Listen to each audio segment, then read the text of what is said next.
सभी का wifi academic point के इस ऑनलाइन प्लेटफॉर्म पर। कंपनी काउंटिंग के नाम से एक सीरीज स्टार्ट की यही है, जिसके संबंध में पहला वीडियो ऑलरेडी से आ चुका है, जिसके संबंध में मैंने आपको कंपनी अकाउंट में थ्योरेटिकल पार्ट के बारे में, जो कैपिटल होते हैं उसके बारे में मैंने आपको बताया था। आज उसी सीरीज को आगे बढ़ाते हुए आज ये कंपनी अकाउंट के संबंध में, शेयर के संबंध में ये दूसरा वीडियो है।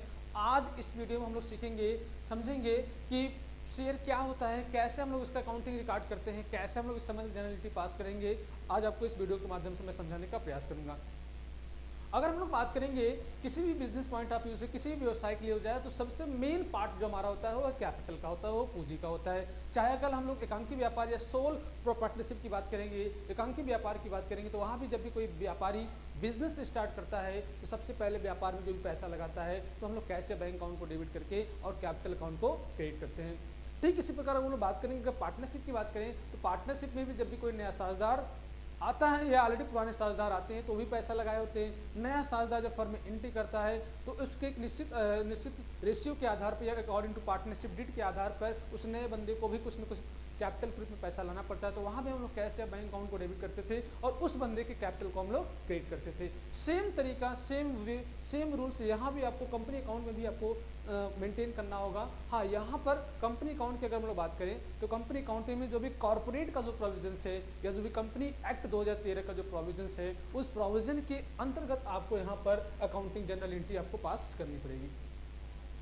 पार्टनरशिप और जो सोल प्रोप्राइटरशिप है उसकी अपेक्षा और आपका जो ये कंपनी अकाउंट है वो इजी है। इसलिए इजी है क्योंकि पार्टनरशिप में अगर कोई नया साझेदार एंट्री कर जाता है या साझेदार कोई छोड़ के चला जाता था या किसी प्रकार कोई डेथ हो जाता था तो ऐसी दशा में हमें फिर से रीवैल्यूएशन तैयार कीजिए, पार्टनर कैपिटल अकाउंट तैयार कीजिए या कैश का या ओवरऑल पूरा बैलेंस शीट तैयार कीजिए, तो तमाम झंझट होते थे। लेकिन इसमें ऐसा कुछ भी नहीं है। इसमें अगर कोई शेयर होल्डर फर्म को छोड़कर, कंपनी को छोड़कर जाना चाहता है तो ऐसा कोई दिक्कत नहीं कि फिर से आपको अकाउंट मेंटेन करना होगा या वो अपने शेयर को किसी दूसरे को व्यक्ति को हैंड ओवर कर दिया, तो इसमें कोई दिक्कत नहीं है। आपके संबंध यहाँ पर ऐसा कोई भी आपको अकाउंटिंग लेजर या फिर जनरलिटी फिर से दोबारा आपको पास करने की जरूरत नहीं है, क्योंकि ये कंपनी अकाउंट की सबसे बड़ी विशेषता मानी जाती है।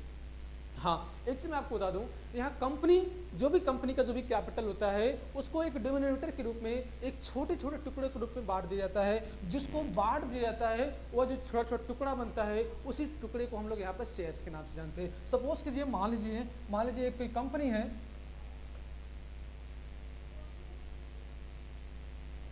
कंपनी है, जिसका कैपिटल मान लीजिए 10 लाख रुपया दिया है, जिसका कैपिटल 10 लाख रुपया है।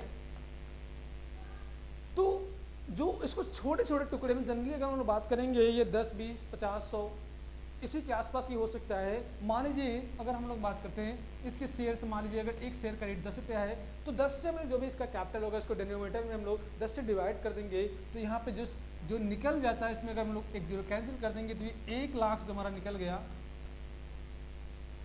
ये हमारा क्या कहलाएगा, इसी को हम लोग शेयर्स बोलते हैं। इसी को हम लोग शेयर्स या अंश के रूप में जानते हैं। यानी कि कंपनी की जो भी कैपिटल होगा उसमें एक शेयर, इसमें जो भी उसका डिनोमिनेटर होता है 10, 20, 50, 100 में जो भी दिया रहेगा उसका फेस वैल्यू, एक शेयर का कीमत जो भी दिया रहेगा उससे डिवाइड कर देंगे। ये हमारा हो जाता है शेयर की संख्या, नंबर ऑफ शेयर्स निकल जाते हैं।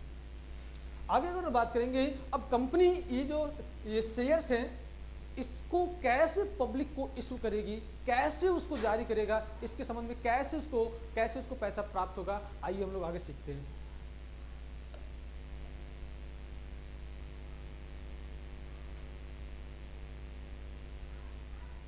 ध्यान रखिएगा, एक कंपनी जब भी पैसा पब्लिक से ऑफर करेगी सबसे पहले उसे कुछ स्टेप्स, कुछ रूल्स को फॉलो करने पड़ते हैं। वह रूल्स हमारा क्या हो सकता है कि मान लीजिए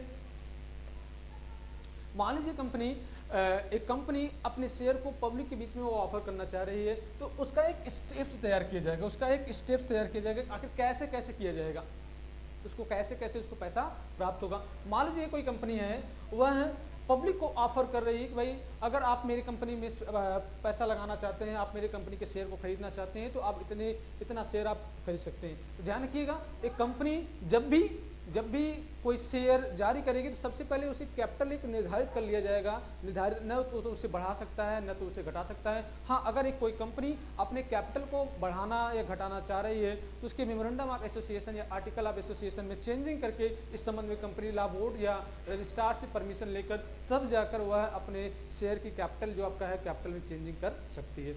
अगर मान लीजिए कोई कंपनी पब्लिक के बीच में अपने शेयर को लॉन्च करना चाह रही है, जारी करना चाह रही है, तो सबसे पहले उसको क्या करना पड़ेगा, उस संबंध में एक प्रॉस्पेक्टस जारी करना पड़ेगा, जिसको हम लोग बोलते हैं प्रविवरण जारी करना पड़ेगा, जिसमें पूरा डिटेल्स कंपनी के बारे में, कंपनी के नाम के बारे में, उसकी ऑब्जेक्ट्स के बारे में, उसके शेयर्स के बारे में, क्या है उसका, क्या प्रोडक्ट है, उन सब के बारे में डिटेल्स आपको लिखना पड़ेगा, बताना पड़ेगा। अब मान लीजिए कोई कंपनी शेयर इशू अगर कर रही है पब्लिक के बीच में, तो वह जो पैसा प्राप्त हो रहा है उस पैसे को प्राप्त करने के कई स्टेप्स है। मान लीजिए एक कंपनी, एक नई कंपनी अगर खुली हुई है, तो मान लीजिए उसे 50 लाख रुपए की आवश्यकता है, 50 लाख रुपए की आवश्यकता है। तो वह 50 लाख रुपया पब्लिक से पूरा एक साथ इकट्ठा पैसा न लेकर, बल्कि उसे कई छोटे छोटे हिस्सों में, कई छोटे छोटे टुकड़ों के रूप में उसे पैसा प्राप्त करेगी। मान लीजिए कंपनी की स्थापना की बात करेंगे, इस्टेब्लिशमेंट की बात करेंगे, अगर शुरुआती के समय, तो मान लीजिए कोई कंपनी एक बिल्डिंग ले रही है या एक ज़मीन खरीदना चाह रही है, तो उसे 10 लाख रुपए की रिक्वायरमेंट है, 10 लाख रुपए वो पब्लिक से पैसा प्राप्त कर लिया। इसके बाद ज़मीन खरीद लिया, अब उस ज़मीन में बिल्डिंग तैयार करना है, तो पब्लिक से दोबारा पैसा ले लिया, 10 लाख रुपया दोबारा आपका ले लिया। अब बिल्डिंग है, बिल्डिंग्स को बनाने में 2, 4, 5 महीने, 6 महीने, 1 साल का समय लगेगा, बिल्डिंग आपका तैयार हो गया। देन उसके बाद अब 10 लाख रुपए के उसमें, अब उस बिल्डिंग में प्लांट मशीनरी या जो भी फिक्स एसेट्स है उसको लगाकर हमारा बिल्डिंग बिल्कुल रेडी हो गया, प्लांट मशीनरी स्टैब्लिश हो गए। इसी प्रकार 10 लाख रुपए और लगा लिए, रॉ मटेरियल जो भी उसको कच्चे माल जो प्रोडक्ट तैयार होगा वो भी पैसा आपका उसको मिल गया। और मान लीजिए 10 लाख रुपए और उसको अदर एक्सपेंसेस के रूप में उसको लग जाता है। तो ओवरऑल इस तरह से यहाँ पे आपका पूरा 50 लाख रुपया जो कंपनी को चाहिए वो ओवरऑल आपको मिल जाता है। तो कंपनी को जो ये पैसा छोटे छोटे हिस्सों के रूप में मिलता है, उसे ही अकाउंट में, कॉर्पोरेट अकाउंटिंग में, कंपनी अकाउंटिंग के अंतर्गत कुछ अलग अलग उसके नाम रखे गए हैं, जिसको हम लोग एप्लीकेशन के नाम से जानते हैं, जिसको हम लोग अलॉटमेंट के नाम से जानते हैं, या जिसको हम लोग कॉल के नाम से जानते हैं। ये फर्स्ट हो सकता है, सेकंड भी हो सकता है और थर्ड भी हो सकता है। कम से कम एक हो सकते हैं और अधिकतम आपके 2 या 3 भी हो सकते हैं। तो जो कंपनी पैसा प्राप्त कर रही है वह अलग अलग किस्तों के रूप में, अलग अलग छोटे छोटे हिस्सों के रूप में प्राप्त कर रही है। ये जो छोटे छोटे हिस्से के रूप में पैसा प्राप्त करती है उसी को हम लोग application, allotment, call, first call, second call, कुछ भी कह लीजिए, इस नाम से हम लोग उसको जानते हैं। ध्यान रखिएगा, ऐसा ये नहीं है कि एक कोई व्यक्ति, एक कोई शेयर होल्डर है किसी कंपनी में शेयर को खरीदने के लिए एप्लीकेशन डाल दिया तो जरूरी नहीं है कि उस व्यक्ति को वह शेयर मिल ही जाएगा। मान लीजिए कंपनी को इतना पैसा चाहिए, एक से अधिक शेयर होल्डर कंपनी को पैसा भेज दिए, एप्लीकेशन का पैसा भेज दिए। हाँ, एप्लीकेशन शुरुआत में इसलिए किया जाएगा क्योंकि अभी नई कंपनी खुली है, उसके पास किसी प्रकार कोई भी शेयर होल्डर नहीं है, उसके पास कोई भी कैपिटल नहीं है, इसलिए सबसे पहले उसको एप्लीकेशन देना पड़ेगा। एप्लीकेशन मतलब मैं कितना शेयर खरीदना चाह रहा हूँ। आपको अगर अलग अलग नंबर के 10,000 के लिए अलग नंबर, 50,000 के लिए अलग नंबर, 1 लाख के लिए अलग अलग नंबर के आपको अप्लाई करना पड़ेगा, तब जाकर आप वहाँ क्या बन जाते हो। आपने क्या किया, आवेदन किया है, एप्लीकेशन किया है कि भाई मुझे इतना शेयर चाहिए। जरूरी नहीं है कि आपने जो भी आवेदन किया है वो आपको मिल जाएगा। हाँ, अगर लकी होते हैं कंपनी के, अगर आप लकी होते हैं, आपका भाग्य अच्छा है, तो आप उस कंपनी के लिए आवेदन जो किए हैं, आपका आवेदन या तो एक्सेप्ट होगा या तो रिजेक्ट होगा। ध्यान रखिएगा, एप्लीकेशन का पैसा या तो आपका एक्सेप्ट होगा कंपनी में या तो रिजेक्ट। अगर आपका लक अच्छा है तो कंपनी में आपके शेयर के एप्लीकेशन को एक्सेप्ट कर लिया जाएगा, अदरवाइज एक से अधिक या ज़्यादा मात्रा में हो जाने पर आपका रिजेक्शन हो जाएगा, रिजेक्ट कर दिया जाएगा, और ऐसी दशा में आपका पैसा पूरा का पूरा लौटा दिया जाएगा। ध्यान रखिएगा, अगर आपका फॉर्म एक्सेप्ट हो गया, एप्लीकेशन एक्सेप्ट हो गया, तभी ये आगे की प्रोसेस बढ़ेगी। अगर आपका फॉर्म रिजेक्ट हो गया तो आगे का कोई भी प्रोसेस होगा ही नहीं, क्योंकि आपका एप्लीकेशन रिजेक्ट हो गया है तो आगे की प्रोसेस आपके होगा ही नहीं। क्यों नहीं होगा? क्योंकि आपका फॉर्म रिजेक्ट कर दिया गया है। ध्यान रखिएगा। अब इसके बाद एप्लीकेशन दे दिए, इसके बाद कुछ दिन तक वेट करेंगे, इसके बाद कंपनी से आपको एक ऑफर आएगा, बताया जाएगा, एक लेटर आएगा कि आपका एक्सेप्ट हो गया या आपको रिजेक्ट कर दिया गया। रिजेक्ट हो जाएगा तो आपका पैसा वापस कर दिया जाएगा। हाँ, अगर आपका एप्लीकेशन पैसा एक्सेप्ट हो जाता है तो ऐसी दशा में आगे का जो भी प्रोसेस किया जाएगा उस प्रोसेस के अंतर्गत आपको अगला आवंटन का या कॉल का या याचना का या अलग अलग फर्स्ट सेकंड या थर्ड का कॉल का पैसा आपको जब कंपनी मांगेगा तो आपको देना पड़ेगा। ध्यान रखिए, जैसे मैं यहाँ पर एक एग्जांपल लूंगा, जैसे मान लीजिए अगर आप अपने घर पे एक टेलीफोन का कनेक्शन लेना चाहते हैं तो सबसे पहले आपको जो भी कंपनी के जो भी एग्जीक्यूटिव होंगे या कंपनी के जो भी सर्विस प्रोवाइडर लोग हैं उनसे आपको कांटेक्ट करना पड़ेगा। वे लोग आएंगे, देखेंगे, जांच करेंगे, वेरिफिकेशन करने के बाद एक फॉर्म होगा, उस फॉर्म को भरवाएंगे, आपसे साइन करवाएंगे। इसके बाद जो भी उसका कुछ पैसा होगा एप्लीकेशन का, वो एप्लीकेशन का थोड़ा सा पैसा लेके जाएंगे और उसके बाद पूरा वेरिफिकेशन करने के बाद आएंगे, चेक करके बताएंगे नहीं जी आपका ये टेलीफोन का जो कनेक्शन आपने लिया था ये आगे का आपका बिल्कुल फाइनल हो गया, आपका पास हो गया। इसके बाद वह टेलीफोन आपके घर पे लेके आएंगे और आपके घर पे स्टैब्लिश करके लगा देंगे। इसके बाद जो अगला नंबर आएगा, इसके बाद जो अगला नंबर आएगा अलॉटमेंट का, कि बंटवारा हो रहा है कि भाई आपको आपका जो भी ये टेलीफोन था वो आपको अलॉट कर दिया गया है, आपको दे दिया गया है, इसलिए वो आपके घर पे आकर अब लग गया। तो आपने आवेदन किया, आवेदन एक्सेप्ट हो गया। अब आपके एप्लीकेशन के आधार पर कंपनी आपके शेयर का बंटवारा करेगी। भाई कितना शेयर के लिए कौन व्यक्ति आवेदन किया था उसको उतना शेयर अलॉट कर दिया जाएगा।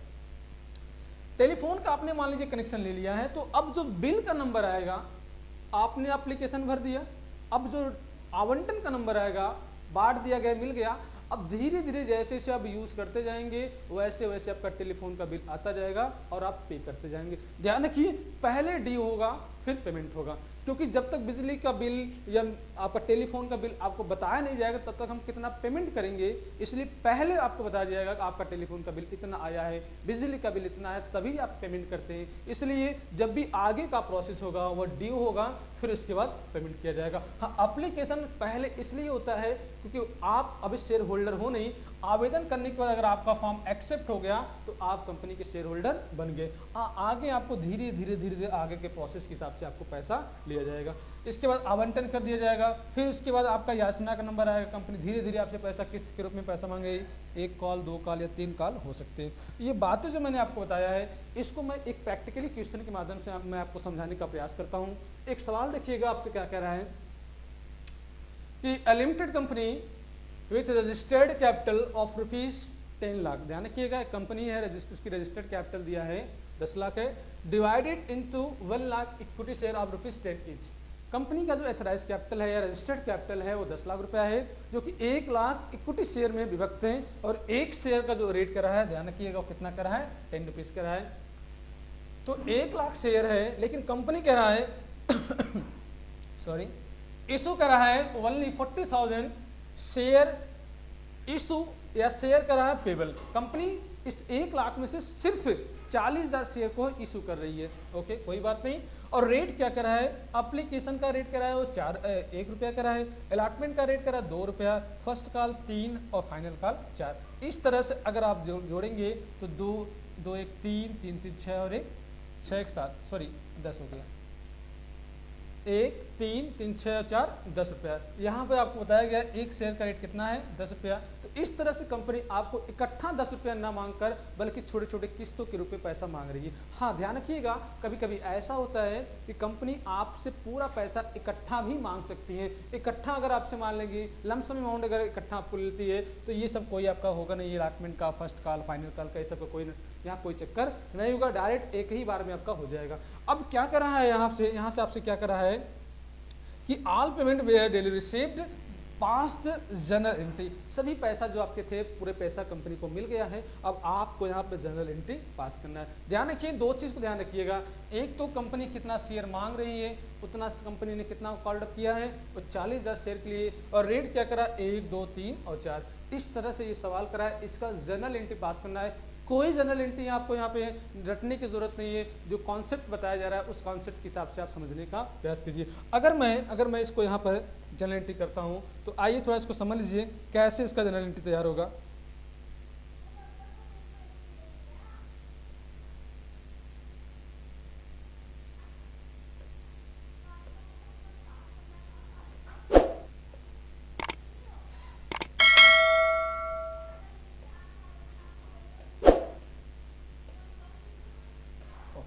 अगर इसकी मैं जनरलिटी की बात करूं, जनरलिटी की बात मैं कर दूं, तो देखिए ध्यान रखिएगा, जब भी कोई व्यक्ति एप्लीकेशन का पैसा देगा तो पैसा कंपनी को मिलेगा। पैसा आ गया तो सबसे पहले इसका जो एंट्री करेंगे हम लोग, वो क्या हो जाएगा, बैंक अकाउंट को हम लोग डेबिट कर देंगे। और पैसा जो मिला है वो किस चीज़ का मिला है, वो एप्लीकेशन का मिला है, इसलिए हम लोग क्या कर देंगे, वो शेयर एप्लीकेशन, जिस चीज़ का पैसा मिलता है उसको हम लोग क्रेडिट कर देंगे।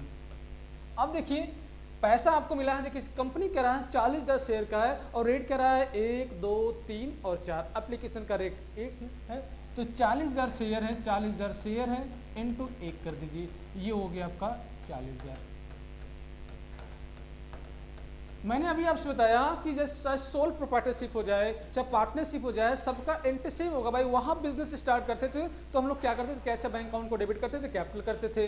पार्टनरशिप में जो भी व्यक्ति लाते थे कैसे बैंक अकाउंट डेबिट करते थे और हम लोग क्या करते थे, उस पार्टनर को क्रेडिट करते थे कैपिटल के नाम से। लेकिन यहाँ भी आपका होगा, लेकिन ध्यान रखिए यहाँ पर हम लोग हमेशा बैंक के नाम से एंट्री करेंगे, इसलिए कॉर्पोरेट प्रोविजन में बताया गया प्रोविजन है, क्योंकि यहाँ पर बैंक से जो भी ट्रांजेक्शन करेंगे बिल्कुल साफ सुथरा होता है, उसमें चिटिंग और फ्रॉडगिरी का कोई चांसेस होने का बिल्कुल नाम मात्र होता है। इसलिए ऐसे दिशा में कैश न करके वहाँ पे ऑलवेज हम लोग बैंक के नाम से ही हम लोग जो भी पैसा मिलेगा बैंक के ही हम लोग डेबिट करेंगे। ध्यान रखिएगा, वास्तव में ये पैसा हमारा क्या है, वो पैसा हमारा है कैपिटल का पैसा है, तो इसका जो वास्तव में इसका जो हमारा एंट्री होना चाहिए वो बैंक अकाउंट को डेबिट करेंगे और कैपिटल को हम लोग क्रेडिट करेंगे। वास्तव में हम लोग क्या करेंगे, इसका एंट्री बैंक अकाउंट डेबिट करेंगे और कैपिटल को हम लोग क्रेडिट करेंगे। लेकिन ध्यान रखिएगा यहाँ पर जो कैपिटल आपको पैसा प्राप्त हुआ है ये कैपिटल नहीं बल्कि शेयर कैपिटल के नाम से पैसा हुआ है, इसलिए हम लोग यहाँ पे एंट्री क्या करेंगे, कैपिटल के पहले सिर्फ शेयर शब्द का लगा देंगे,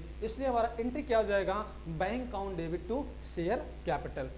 अब आप कहेंगे सर आपने तो एंट्री पास किया bank account debit to share application, बिल्कुल मैंने यहाँ पे एंट्री पास किया bank account debit to share application. अब ये जो शेयर एप्लीकेशन है वास्तव में ये पैसा तो हमारा जिसका ओरिजिनल जो इसका रूप है, वास्तव में पैसा तो हमारा जाना चाहिए शेयर कैपिटल में, लेकिन ये पैसा कहाँ चला गया, शेयर एप्लीकेशन में। तो ऐसी दिशा में इसके जो इफेक्ट है, इस इफेक्ट को समाप्त करने के लिए अगर हम लोग इसके अपोजिट एंट्री पास कर दे, जो हमारा ये शेयर एप्लीकेशन हमारा क्या है, क्रेडिट है, अगर शेयर एप्लीकेशन को हम लोग डेबिट कर दें तो ये शेयर एप्लीकेशन ऑटोमेटिक समाप्त हो जाएगा। अगर किसी चीज के इम्पैक्ट को समाप्त करना है, अगर वह क्रेडिट है तो डेबिट कर दीजिए और डेबिट है तो क्रेडिट कर दीजिए। वास्तव में अगर हम लोग बात करें तो इस प्रभाव को समाप्त करने के लिए हम लोग करते हैं शेयर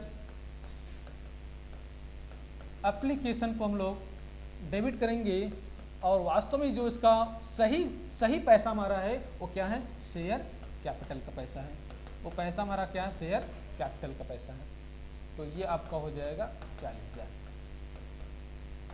अगर मैं यहाँ पे देखूं तो यहाँ से शेयर कैपिटल हमारा क्या है, डेबिट है, और यहाँ यहाँ से हमारा शेयर कैपिटल क्या है, क्रेडिट है, और यहाँ पे हमारा शेयर कैपिटल क्या है, डेबिट है। अगर मैं इसके इम्पैक्ट को समाप्त कर दूं तो ध्यान रखिएगा इस बेस के आधार पर वास्तव में हमारा जनरल एंट्री बना क्या, तो आप कहोगे तो सर हमारा ये एंट्री हो गया, रियल में हमारा एंट्री क्या है कि बैंक अकाउंट डेबिट और टू शेयर, बोलिए भाई, ये हमारा हो गया शेयर कैपिटल 40,000। इस तरह से इन दोनों के प्रभाव को हमने समाप्त कर दिया और वास्तव हमारा जो सही एंट्री पास हुआ, जब बिजनेस स्टार्ट कर रहे हैं तो वहां पे हम लोग करते थे कैसे bank account debit to capital, यहाँ भी हम लोग सेम एंट्री कर रहे हैं, बस थोड़ा से अंतर ये हो गया, यहाँ पे हम लोग कॉर्पोरेट की प्रोविजन के अकॉर्डिंग हम लोग यहाँ पे एंट्री पास कर रहे हैं, इसलिए हमारा क्या हो जाएगा, बैंक अकाउंट को डेबिट करेंगे और कैपिटल के पहले हम लोग शेयर जोड़ देंगे, क्योंकि यहाँ पर ये पैसा जो मिला है मुझे वो शेयर के रूप में मिला है, वो अंश के रूप में पैसा मिला है, इसलिए हमारा जो पहला एंट्री बना वो हो जाएगा bank account debit to share capital account. हाँ, हमारा जो भी एंट्री किया जाएगा वो अकाउंटेंसी के अंतर्गत हमारा एंट्री यही किया जाएगा, लेकिन वास्तव में मैं आपको समझाने के लिए आपको बताया हूँ कि इसका इम्पैक्ट, इसका प्रभाव क्या था। वास्तव में इसका जो इम्पैक्ट था वो हमारा क्या था, bank account debit to share capital ही था। इसी प्रकार अगर अलॉटमेंट का एंट्री होगा तो अलॉटमेंट का भी सीधा हो जाएगा आपका। हाँ, मैंने आपसे बताया कि एप्लीकेशन के समय सबसे पहले पैसा आएगा, इसके बाद जो आगे की प्रोसेस होगी वो ड्यू होगी, फिर पैसा होगा, ड्यू होगा फिर पैसा होगा, क्योंकि जब तक आपको मालूम ही नहीं चलेगा मुझे कितना पैसा पे करना है, कितना मुझे लेना है, तो तब तक आप कैसे पेमेंट करेंगे, कैसे लेंगे, इसलिए पहले ड्यू का होगा। तो ड्यू जब भी होगा वो हमारा हो जाएगा शेयर अलॉटमेंट, अलाउ को डेबिट करेंगे और टू शेयर कैपिटल। आप देखेंगे जो भी एंट्री बनेगा सबका यही रूप होगा। ध्यान रखिए इसका रेट क्या था, 2 था, तो एक शेयर का रेट यहाँ पे तो कितना बता रहा, 2, और 40,000 शेयर है तो 40 दूना 80, ये हो जाएगा आपका 80,000, ये हो जाएगा आपका 80,000। ये ड्यू हो गया। अब इसका पैसा रिसीव कर लो, इसका पैसा रिसीव कर लो, तो बैंक अकाउंट डेबिट। जैसे यहाँ एप्लीकेशन का पैसा मिला था तो यहाँ क्या हो जाएगा, टू शेयर अलॉटमेंट। ये पैसा आपका वास्तव में क्या है, अलॉटमेंट का पैसा है। लो भाई, इस तरह से आपका इसका भी हो गया ये 80,000।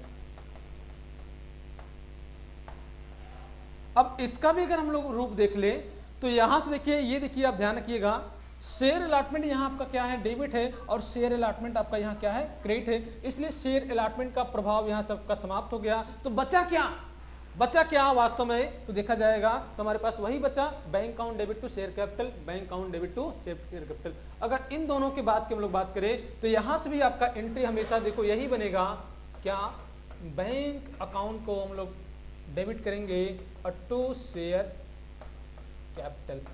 मैं आपसे बार बार कह रहा हूं, जब भी होगा आपका वही चीज होगा, रूप केवल चेंज हो जाएगा। आपको कॉर्पोरेट के प्रोविजन के अकॉर्डिंग आपको यहाँ एंट्री पास करना होगा, बाकी सब कुछ आपका वही चीज है, कोई चीज परिवर्तन नहीं है। जो कि आप सोल प्रोप्राइटरशिप में कर चुके हैं, पार्टनरशिप में कर चुके हैं, वो यहाँ भी आपको वही चीज करना है, बस थोड़ा सा केवल आपका यहाँ पे अंतर रहेगा। इसी प्रकार आगे हम लोग आगे की बात करें, हम लोग करें तो आगे का भी हम लोग कर लेते हैं, कुछ आगे का भी हम लोग कर लेते हैं, आगे कभी हम लोग कर लें। हाँ, अब इसके बाद आएगा फर्स्ट कॉल का आएगा, तो शेयर फर्स्ट कॉल को हम लोग डेबिट करेंगे और टू शेयर, वास्तव में पैसा ड्यू करेंगे। इसका रेट क्या था, 3 था, तो एक शेयर का रेट 3 है, तो शेयर की मात्रा कितनी है, 40। तो यहाँ पे 40 गुणे 3 कर देंगे, 4 तिहाई 12, ये हो जाएगा 1,20,000, ये हो जाएगा आपका 1,20,000। अब ड्यू हो गया। अब जब भी पैसा रिसीव का नंबर आएगा तो बैंक हमेशा आएगा, बैंक को डेबिट करेंगे, और पैसा किस चीज का है, तो टू शेयर फर्स्ट कॉल का पैसा है। लो भाई, ये आपका एंट्री हो जाएगा, बैंक अकाउंट को डेबिट कर देंगे और to share first call account, ये आपका हो गया 1,20,000। तो अगर मैं यहां भी बात करूं, यहां पर दोनों का अगर इंपैक्ट को समाप्त करना है, दोनों का इंपैक्ट को समाप्त करना है, तो ध्यान रखिए यहां भी आपका शेयर कैपिटल क्या है, डेबिट है, शेयर कैपिटल यहां भी आपका डेबिट है, और यहां आपका शेयर कैपिटल क्या है, क्रेडिट है। तो इस क्रेडिट और डेबिट से होने के नाते शेयर कैपिटल आपका इसका इंपैक्ट समाप्त हो जाता है, ये खत्म हो जाता है। तो बचता हमारा क्या है, वो है बैंक अकाउंट डेबिट और शेयर कैपिटल क्रेडिट। देखिए बार बार आपका यही बच रहा है, बैंक अकाउंट वास्तव में जो हमारा बच रहा है, मैं बार बार इसलिए आपको लिखाने समझाने का प्रयास कर रहा हूं। जो मैंने शुरू में बोला था कि चाहे कोई भी बिजनेस हो जाए, हमेशा जो भी कैपिटल लगाने का एंट्री होता है वो हमेशा वही रहेगा। तो बैंक अकाउंट को हम लोग डेबिट करेंगे और क्या हो जाएगा, ये पैसा वास्तव में क्या है हमारा, शेयर कैपिटल का है। जब भी पैसा मिलेगा हमेशा कैपिटल के रूप में, क्योंकि शेयर होल्डर से जो भी पैसा मिलेगा वह कैपिटल के रूप में माना जाएगा। और जो भी शेयर होल्डर जितना पैसा लगाएगा, जितने पार्ट का पैसा लगाएगा, उतने पार्ट के लिए वह कंपनी का रियल ओनर या उसका ओनर मान लिया जाता है। क्योंकि कंपनी अकाउंट की सबसे बड़ी विशेषता होती है कि आप जितने भाग कंपनी के खरीदे होते हैं, उतने भाग के लिए आप कंपनी के ओनर या कंपनी के ओनर आप माने जाते हैं। इस प्रकार अगर हम लोग अंतिम की बात करें तो शेयर क्या हो जाएगा, शेयर फाइनल अकाउंट या शेयर फाइनल कॉल कर लीजिए, इसको अकाउंट को डेबिट कर देंगे और to share capital account, to share capital account. इसका रेट क्या था, इसका रेट 4 रुपये था, तो 40,000 शेयर है, इंटू 4 कर देंगे, 4 चौक 16, 1,60,000। इस तरह से आप इसका भी कर लेंगे, 1,60,000 रुपया हो गया। इसका पैसा रिसीव कर लो, इसका पैसा रिसीव कर लेंगे तो आपका क्या हो जाएगा, पैसा जब भी आएगा बैंक से आएगा तो बैंक अकाउंट को हम लोग डेबिट करेंगे, और पैसा किस चीज़ का भी है, वह शेयर फाइनल कॉल का है, शेयर किस चीज का है, फाइनल कॉल का है। लो भाई ये हो गया आपका 1,60,000, 1,60,000। अब इसका भी अगर हम लोग इसका भी देखो, यहाँ भी शेयर फाइनल कॉल हमारा क्या है, डेबिट है, और यहाँ हमारा क्या है, टू शेयर फाइनल कॉल, यहाँ डेबिट है यहाँ क्रेडिट है, इसलिए शेयर फाइनल कॉल का जो इम्पैक्ट था वो समाप्त हो गया। फिर हमारा क्या बचा, ये देखिए बैंक अकाउंट को हम लोग डेबिट करेंगे, और टू शेयर पैसा क्या है हमारा, शेयर कैपिटल है, वो हमारा पैसा क्या है, वो है शेयर कैपिटल अकाउंट है। लो भाई इस तरह से आपने यहाँ पर इसका भी 1,60,000 रुपया उठा दिया। तो उम्मीद करते हैं आपको ये बातें समझ में आ गई होगी। इस तरह से आप देख लीजिए इसको। देखिए मैंने क्या बताया आपसे, कोई भी आप किसी भी तरह से कोई पैसा अगर प्राप्त करेंगे, उसके इम्पैक्ट को समाप्त करने पर जब भी आप देख रहे हैं तो निष्कर्ष आपको यही चीज मिल रहा है कि जब भी कोई पैसा लगाया जा रहा है तो हमारा क्या हो जा रहा है, बैंक अकाउंट को डेबिट कर रहे हैं और कैपिटल अकाउंट हमारा क्रेडिट हो जा रहा है। हाँ यहाँ पर जो कैपिटल है वो शेयर के रूप में पैसा है, इसलिए क्या हो जा रहा है, हमारा शेयर कैपिटल हो जाए। मतलब जो भी एंट्री हो रहा है, 2 एंट्री हो रहा है, उसका दोनों प्रभाव को समाप्त करके अगर एक एंट्री बनाया जा रहा है तो bank account debit to share capital हो जा रहा है। चाहे वह एप्लीकेशन का हो जाए नंबर, चाहे वह अलॉटमेंट का नंबर आ रहा है, इसके भी इम्पैक्ट को समाप्त कर दिया तो bank account debit to share capital हो गया। इसी प्रकार इसके भी इम्पैक्ट को समाप्त कर दिया तो इसको हमारा हो गया शेयर कैपिटल हो गया। और लास्ट फाइनल वाले का भी हमने क्या कर दिया, इसके भी इम्पैक्ट को समाप्त कर दिया तो हमारा एंट्री क्या बन गया, bank account debit to share capital. उम्मीद करते हैं आपको ये बातें समझ में आ गई होगी। इस तरह से आप ध्यान रखिएगा, सबसे पहले एप्लीकेशन आएगा, उसके बाद अलॉटमेंट का नंबर आएगा, उसके बाद कॉल का आएगा। कॉल एक भी हो सकता है, 2 भी हो सकता है, 3 भी हो सकता है। अगर 1 दिया है तो एक ही कॉल करेंगे, 2 दिया है 2 करेंगे, 3 दिया है तो 3। कम से कम हमारा 1 रहेगा, अधिकतम 2 भी हो सकता है, 3 भी हो सकता है। उम्मीद करते हैं आपको ये समझ में आया होगा। अगर किसी तरह की कोई शिकायत, कोई प्रॉब्लम है तो प्लीज़ कमेंट करके बताइए। Okay, thank you.